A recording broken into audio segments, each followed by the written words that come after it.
Robin Hood movie pre release ఈవెంట్‌కు వచ్చినప్పుడు car డోర్‌ను కాలుతో తన్నారు నటుడు రాజేంద్ర ప్రసాద్. అయితే మద్యం మత్తులోనే రాజేంద్ర ప్రసాద్ ఈవెంట్‌కి వచ్చారంటూ సోషల్ మీడియాలో కామెంట్లు వస్తున్నాయి. ఇక ఇదే ఈవెంట్‌లో క్రికెటర్ డేవిడ్ వార్నర్‌ను అసభ్యంగా మాట్లాడడం, ఇందుకు సంబంధించిన వీడియో సోషల్ మీడియాలో వైరల్‌గా మారడంతో రాజేంద్ర ప్రసాద్‌పై తీవ్ర స్థాయిలో విమర్శలు రావడంతో ఆయన క్షమాపణలు కూడా చెప్పారు. I love David Warner.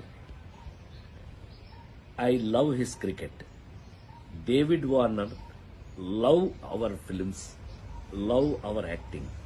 So మేము నాకు తెలిసి ఒకళ్ళకి ఒకళ్ళం బాగా క్లోజ్ అయిపోయాం.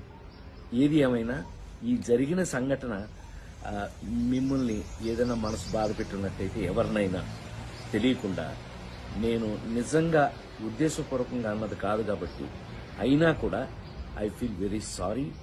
నేను మీ అందరికీ సారీ చెప్తున్నాను. అలాంటిది ఇంకెప్పుడు జరగకుండా చూసుకుందాం.